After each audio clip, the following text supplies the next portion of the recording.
So I'm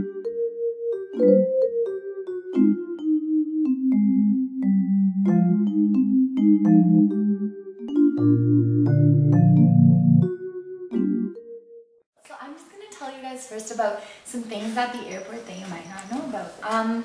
Cool. So first of all, I'm going to start off with our 30-minute cutoff for domestic flights. The reason why we cut off our flights 30 minutes before that is because we actually have to try to have everybody on the plane 15 minutes before the flight leaves. And the reason why that is the guys who work on the ramp have to dislocate the electronics and all of the cables from the plane, which takes that and plus hooking up the push tractor, which is, have you ever been on the plane and you're like, I'm on the plane, and they close the door? Well, at least I think I closed the door because I heard a sound by the door area. and then they start their safety announcement to distract you from the fact that the plane is moving. The reason why the way that you actually move is the plane is connected to this super beefy push tractor, and what it is it's a little tractor that could, and it's attached to this boom, which is a piece of metal, and that piece of metal alone is $1 million. How crazy is that shit? So if those get damaged, that's fisting without anyway, so yeah, it's been my birthday that I apologize. Oh no, there's no small children. I checked after. We don't need to do pre-boarding for this flight because there's no small children and no old people. So anyway, so the reason why we try to leave, why we try to get everybody on board 15 minutes prior is because that truck can only go up to the plane once we have everybody on the plane. And the reason why that is because if there's a medical emergency or anything, the big bridge that you walk down to the plane cannot actually be attached to the aircraft when that truck is going up to the plane, because what happens is if the door is open on the aircraft and the bridge is still attached and the push tractor is attached to the plane, to be able to be attached to the plane, they have to take out the brake. And so they can be attached, but there's like a special brake release. And when they want to push back the aircraft, they don't put the brake release in. So if you're coming down the bridge and you're like, and you get there really late, we have to delay pushing the plane back, and so that's crappy. Another thing too is we try to get everybody on. So if there's our, what I like to call intox guests, who are fucking douchebags, we get 2 drinks only. 2 drinks, okay? Unless you're lightweight, just have some Kool-Aids. Kool-Aid jammers before you go through security because they're not allowed through. Yeah, anyways, so sometimes we get what's called the one-ofs that come to the gate. And you get grandma who doesn't have any ID except for her senior citizen card, which isn't government-issued photo ID. Or you'll get like somebody who is intoxicated, which is really shitty because they can't fly because they could be an unruly guest. We've had a lot of those. And stampede time's fucking ridiculous. And so, or if you ever have to work New Year's Eve, which is just a hot mess all the time. And so that's why we cut off the flight 30 minutes prior, because if somebody checks in and you don't get through security, because security is guaranteed to take you 10 minutes on a good day, that's why we cut the flight off so early, and people are pissed. They're like, I can run there, I wear deodorant, and so that this is a problem. I'm like, first of all, put your arm down. Second of all, no, the reason why we cut them off is because we want to make sure they get there in time, because in case if they are coming and we're waiting for them, and the other guest who shows up late is a one-of, for example, no ID, they're crazy, last minute they decide they can't fly because they're scared travelers, which actually is a cause of a delay for flights on a regular basis. We try to have everybody there on time, so then that way we can close the doors and get it off. I said get it off. Anyways, so speaking of scared travelers, so there's a lot of people out there who are like super afraid of takeoff, landing, being in the sky. Flight attendants, they scare me. Just because we both wear scarves doesn't mean that they're nice people. No, they're all fucking nice. A lot of them are stupid, and that's a serious comment.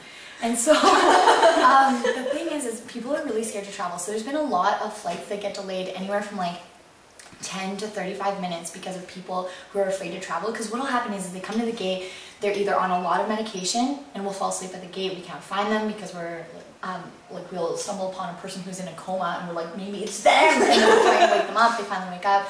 That's been 10 minutes. While we're also looking for their bags, because Transport Canada regulates that your bags cannot be on the aircraft if you're not traveling. The reason why is because you could be shooting at and have a bomb in your bag that security didn't detect, and then you don't go but your bomb does and you set that shit off, etc. And so so a lot of times our people will have panic attacks and they actually get violent. Like we get a lot of really violent people, and the reason why they get so upset is because they honestly go into panic attacks, and the only way that because they feel that their safety is in jeopardy, there's a lot of people who end up like kicking flight attendants. I've been kicked a lot of times, and like they're just so upset and so scared and stressed out, and a lot of times people are traveling for like bereavement, which is like funerals and stuff. And so the reason why they're traveling is not good, but they have to, and so it's really, really tough to work with those people because they don't want to travel. We're afraid of them not being safe for the flight crew and for people on the plane. So we have to make a call last minute. We're like, hey, motherfucker, you gonna fly? And then so we have to, and then if they're not, we're calling down to the guys. We're like trying to get a description of their bags. What I always do is if I ever have somebody that's really, really either suspicious, like meaning like I think they're on drugs, or if I think that they're going to be shady and not well, what I do is, and so if I ever do this to you at the airports, because I think something's wrong with you, what I do is, we have these little tags that we put inside your bag, and we call them spur tags, and some of them are like heavy, some of them are international flights, stuff like that. I cut them up, and I put them in decoratively into your bag tag, and people will be like, why are you doing that? And I'll be like, oh, this is totally a lie. But I always say, after so many bags that I check in, I have to put down tags that look like this, so then that way they know how many bags are coming down on a regular basis from myself. And that's totally a lie. But then that way what I can do is I radio down to the guys who are going to be loading the bags on the flight, and I say, hey, you're going to see a bag with exceptionally decorative tags. Hold it off to the side, which saves us so much time, because they'll hold those on, and then if we think that person's not going to be able to travel, we don't have to pull their bags and like search through the pit. We're going to talk pit for just a second. There was this one time, back in the day when I first started, they made us work in TAC, which is, TAC is the guys who work downstairs. They're the turnaround crew, which is TAC. And so they make you load the pit of a 700 aircraft. And so normally you can fit 120 bags in that one pit alone, but you have to stack them when you're on your knees. And so I'm just going to take it down a notch. The roof is like probably right about here, and your bag is fucking 50 pounds. That's why we have a 50-pound bag limit, because when you're trying to lift like this, not awesome. And so we get a lot of injured dudes. And I'm just going to take this time to let you guys know what a Hummer is. I know it sounds like a sexual toy, but it's a dead person. We actually transport people who are in crates on a regular basis.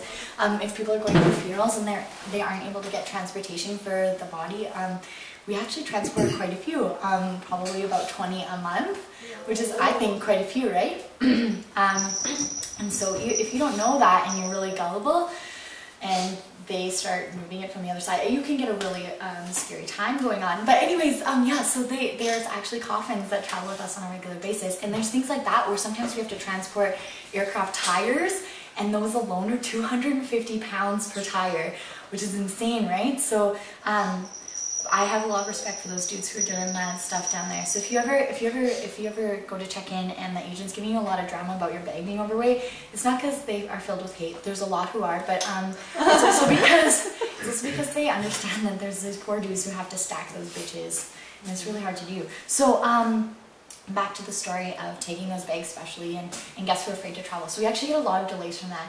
Another thing that we get a lot of delays from is obviously people not showing up to the gate for flights, and that's so brutal because then we have to look for them, we look for them on board. So if you're ever traveling with somebody and then they decide last minute they're not going to fly, can you please, for the love of God, tell us? So that we're not like looking for them or paging them on the flight. You're going, they're paging them. It's so funny because they're not even traveling. Because that happens all the time. Or if you're ever on a plane and somebody comes in and they're like, this is what I normally say. I'm like, hey ladies and gentlemen, we're just going to play a little game. It's called I'm Probably Going to Mispronounce Your Name. It's really easy to play. I'm going to put some names out there. If it's yours or sounds like yours, can you please give me a wave? If you put your hand up and it's not you, please tell a flight attendant right away, because that causes a lot of delays as well, because we're thinking that person's actually on the plane, shit balls, they shouldn't be because we're missing them, oh god, and then I get indigestion, and then it's really scary time, and then meanwhile we're thinking this person's there who's not there, and that can cause like huge delays. I've had personally, there was a lovely fellow on the flight, and he had his headphones in, so he was actually on the plane, but somebody else waved for him.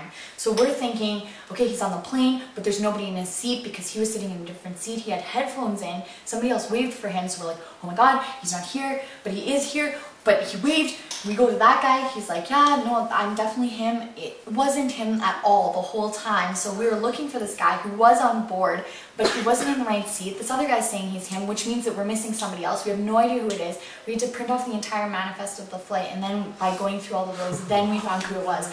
That's a 35-minute delay right there. So.